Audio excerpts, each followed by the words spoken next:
When you live at the thin end of the wedge, when unemployment and alienation and boredom are the norm, when you've nothing to lash out with but the shitty end of the stick, it's no wonder that for some people, the police are the obvious target. Whenever you feel like belting a judge or an MP, there's never one about. But every day, a police car presents itself as a likely target for a rock. But sometimes the police aren't just the focus of rioters' anger. Sometimes their actions are the actual cause of the riot, whether through malice or sheer ineptitude. In this programme, we look at the anti-police riots and show how time and time again, ill-considered police tactics have provoked violent urban meltdown. In 2005, more than 30 French towns and cities erupted in riots.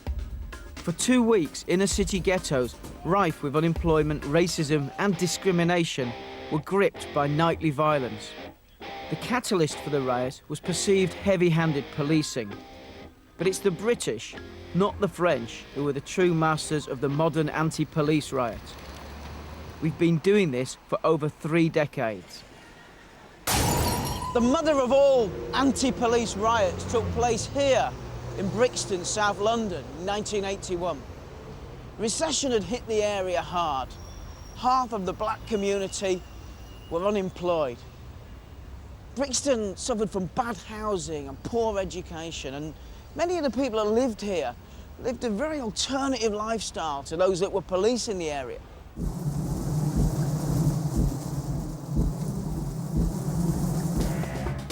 In April 1981, to counter an ever-increasing crime rate in Brixton, the police launched Operation Swamp. In just 8 days, these streets saw over 1,000 people, mainly young black men, stopped and searched. The police called this aggressive law enforcement, but to the community, it just seemed to be over-the-top, heavy-handed policing. They felt that the police were using the sus laws as an expression of their fundamental racism. When I used to go to the cinema, I used to have to add another 10 minutes to my journey because I knew that on the way to wherever I was going, I'd get pulled up. And it got so bad that, you know, I'd be jumping out and standing spread eagle in the street to get as many people to watch as possible so I didn't get thrown in the back of a transit van. If we had an area where, for instance, every person that was robbed reported that the person robbing them was coloured, there would be no point in us searching 50% white and 50% black, because then we're going against the information we've got on the suspects of the crime. In this tense atmosphere, locals warned that it would only take a small spark to set Brixton alight.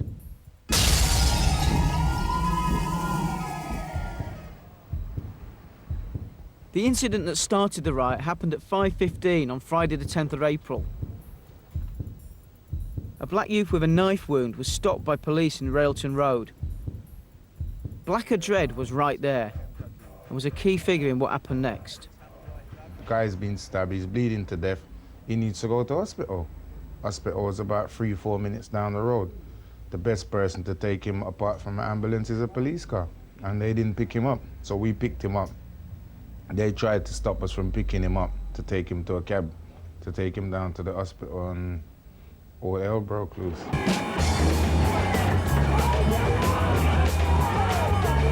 Those 3 police are really responsible for the Brixton riot, because if they just picked up that guy, taken him to the hospital, there would have never been a Brixton riot. Whilst there may have been indiscretions by some officers, in the majority, we have to remember there were probably several hundred officers there, and we're talking 1 or 2 minor incidents. This police indiscretion was the catalyst for the community's pent-up hatred and frustration at the police to explode onto the streets. For the first hour or so, officers with blood on their faces and shirts waited anxiously for reinforcements. One constable turned out to be an inspector in a borrowed helmet. About half a dozen policemen were forced by a barrage of bricks and bottles into this cafe here. They protected themselves as best they could with their truncheons and dustbin lids. It was like them versus us, really. And anywhere you saw police, you'd probably go and attack the vehicle, and if they saw you, they'd be attacking you, so... So did you think you had a fair chance against them? Well, they had their batons, and them batons are really, really tough. It wasn't like them soft things that they're using now. You get one hit from that, it'd probably break a bone. The community had bricks and bottles and stones, and there was a few rebuilding jobs going on around, so there was lots of red bricks. The feeling was that we were really there to be the target. After maybe 4 or 5 hours, the PCs themselves on the front line were getting fed up with just taking the bricks being thrown at them all the time and no decisions being made by senior officers. One of the chaps said, "I've had enough of this, let's charge," and several around him did, so everybody else followed. We heard it kicked off in Brixton. Yeah. And fun enough, I had a guest from America, a white guy, who works for MTV. And I'm like, "You want to see something interesting?" And we literally go down there. I remember we got some beers, got some spliff, sat right in the middle of Relton Road, which was like its epicenter, and spent the day watching the riot kick off. Green van pulls in, cops are all about to get off. Brothers picked up bricks, bottles and whatever was to hand, and they could not get off that bus for about 3 hours until another 2 transit vans came in to kind of free them up. You know, later that afternoon, the cars are being tipped over, they're being set alight. After almost 24 hours of rioting, community leaders urged the police to pull out to prevent further violence. The only way to defuse this situation is by decreasing the presence of the police within the area at the present time, because they see the police as their target. They want police withdrawal, and I'm not prepared to do that. Why not? Isn't it? Well, I mean, is that not a reasonable? No, because I think if we withdraw, then we shall allow them to do as they wish. The police were totally unprepared for the ferocity of the violence. This was a new experience for most officers. When the senior officers visited, they came down in their normal uniform with a soft hat. One of the senior officers was hit with a brick and taken off to hospital. Things got worse when outsiders came into the area to teach the locals how to make petrol bombs. What about Molotov cocktails, petrol bombs? That was a new phenomenon then, where we didn't know anything about petrol bombs. Obviously, people came in, some outside elements came in and taught us how to use these things, you know what I mean? Who were those people? I don't even know if they were Irish or English or what, but it was some white boys.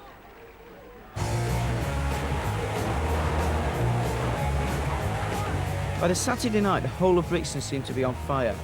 As the emergency services tried to cope with the carnage, a fire engine was hijacked and the fire brigade withdrew, refusing to return until it was safe to do so.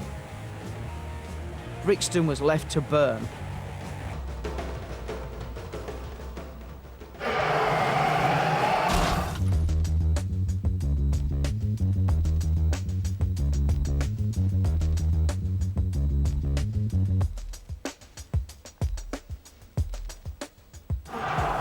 Prime Minister Margaret Thatcher refused to accept that police racism and high unemployment had anything to do with the cause of the riots.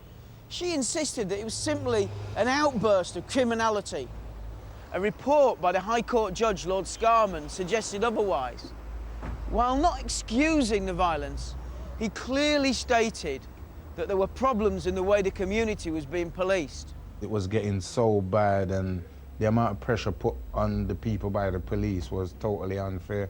It needed to happen. Right, okay. Yeah, the riots needed to happen. If it hadn't have happened, you'd have had anarchy. But this wasn't the first time that poor relations between police and the black community had triggered riots on Britain's streets.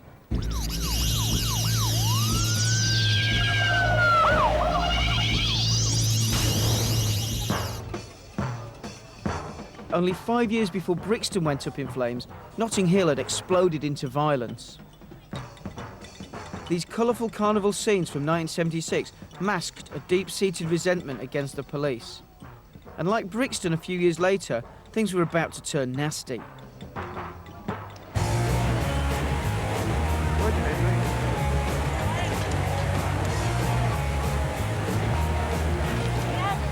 This time, Don Lex was in the thick of the action. A photograph of him facing off against the police was immortalised when it was used by The Clash on one of their record sleeves. It makes me look kind of hard because it essentially looks like I'm facing off with like 1,000 cops. Yeah, it's all in the edit. Yeah, it's all in the edit. But essentially what really happened was Behind me, there's like 2,000 brothers with bricks and bottles getting ready to do their thing. And in front of me, there's like 1,000 cops. And I'm like, okay, I better step aside. And just before I step aside, click. At 4 o'clock, a small fight had broken out between black youths underneath the Westway flyover. Police tried to break it up, but came under attack. You look around and all of a sudden, there's like 20 cops charging at you going, ah! That's the first way that we realized there was a riot going on. And later we found out, obviously, that the cops had heavy-handedly tried to arrest a brother for something or another. I've got no problem with the cops taking dickheads off the street. You know, but like I say, you've got to understand that the climate was such back then that the cops could have said, look, sir, could you kindly come this way? And it wouldn't have mattered. We would have kicked off anyway, because the feeling on the street was such that we were looking for an excuse to kind of get this frustration off our shoulders, which was basically 10 years of stop and search and being manhandled generally. Was any of it organised? No, it definitely wasn't organised, but it didn't take long for us to kind of, get our shit together. After the break, more anti-police riots as Brixton burns again. And rioters go on a shopping spree.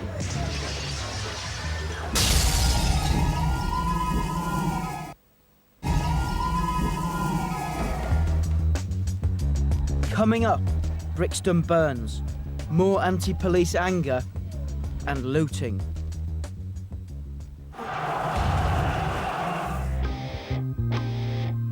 The Brixton riots of '81 became a call to arms, the touch paper that set the whole of inner city Britain aflame, as copycat riots broke out across the length and breadth of the country. It's the same old story. High unemployment leads to a lot of dignity and a sense of helplessness in the community.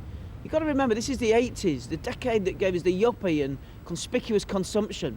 If you weren't part of Thatcher's dream, you were left behind. The simmering sense of resentment was bound to spill out into violent confrontations with the police. Lord Scarman's report on the Brixton riots highlighted the problems of mass unemployment, disenfranchised communities, and in particular, poor policing. And the copycat riots that summer only helped to confirm his findings. After the Scarman report, money was pumped into the inner city communities and the police were forced to review their practices. 4 years after the original Brixton riots, an almost identical situation was about to occur.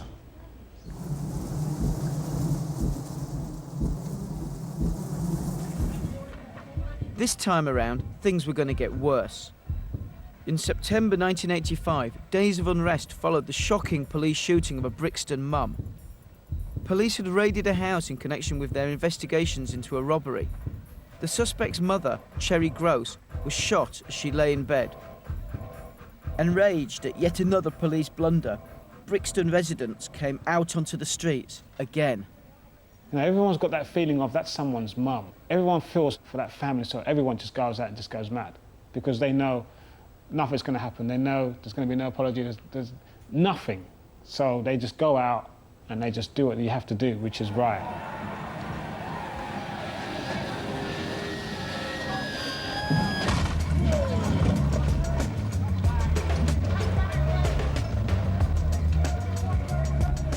The main thing of the day, really, throughout, was the unity between the black and white people on the protest that turned into a riot, which again the police provoked. Rioting doesn't really fundamentally change anything, but it did highlight the anger on the day, in particular the anger that a working class mother could be shot by the police without warning or without any notice, as if she didn't matter really, but it mattered to us. Although the riot was rooted in community anger, there was a marked contrast with the '81 violence. This time, looting was rife. To tell you the truth, I'd be more into like taking out on the system, whatever way, rather than loot, take the police station, something like that. That's, but you know what I mean? People are not thinking like that. People are thinking, yeah, there's a jewelry shop down there, we can get some jewelry. I remember people walking with beds and things like that, fridges on shopping trolleys. My friend phoned me up and said, yeah, there's a riot. So went down there and it was just mad. And it was just noise and people running about with stuff. Some people might consider looting to be selfish opportunism, but others consider it an expression of anger against the system. People need to do something, that's why they did it.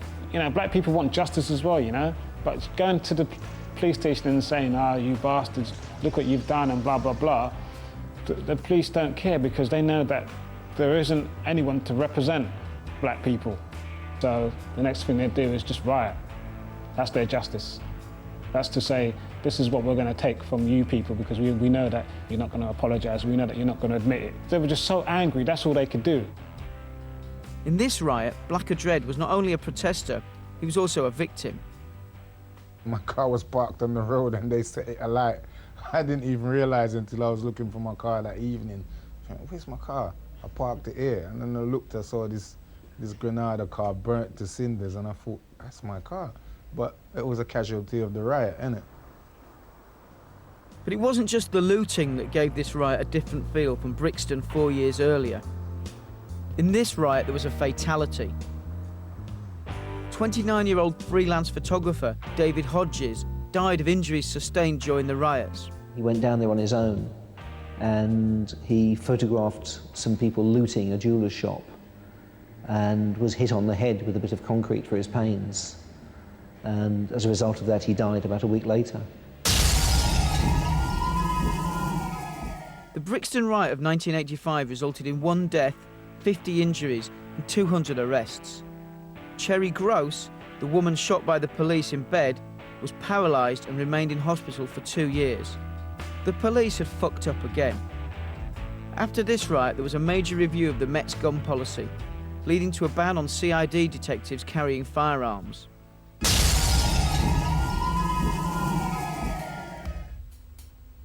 Once again, just like 4 years earlier, violence broke out across the country in a spate of copycat riots.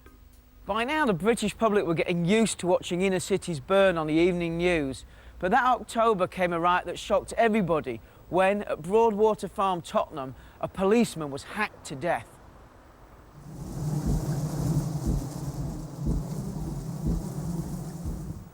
Broadwater Farm was a safe haven for drug dealers and a virtual no-go area for the police. Because of its fortress-like layout, it was the perfect place for a riot. Wary of the possibility of full-scale disorder on the estate, the police had 2 years earlier drawn up a contingency plan. But on Sunday, October the 6th, it was all to go up in flames.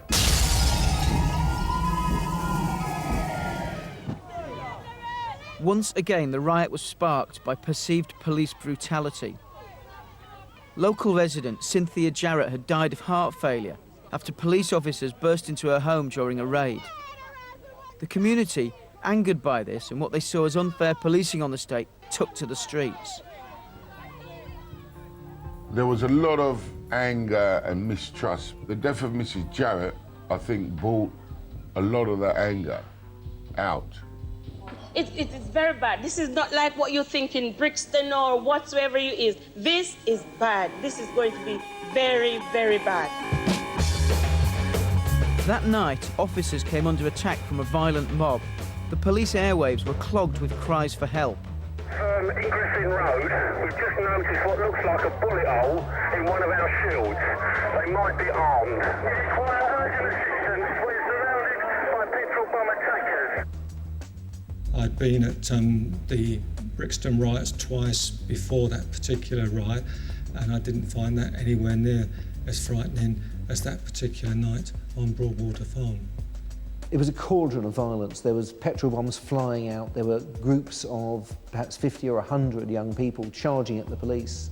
There were several occasions when I saw the police just forced back by just the weight of numbers, smacking on their shields, hitting them with bricks, hurling stuff. It was like a machine in there. If a photographer had gone past the police line, I think I'd have been minced within seconds.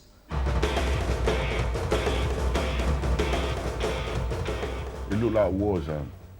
I mean, if that's what a war zone looked like, that's it.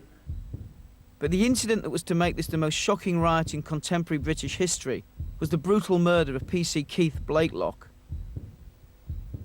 Blakelock had been sent into the heart of the estate to help protect a team of firemen who were trying to control the blaze.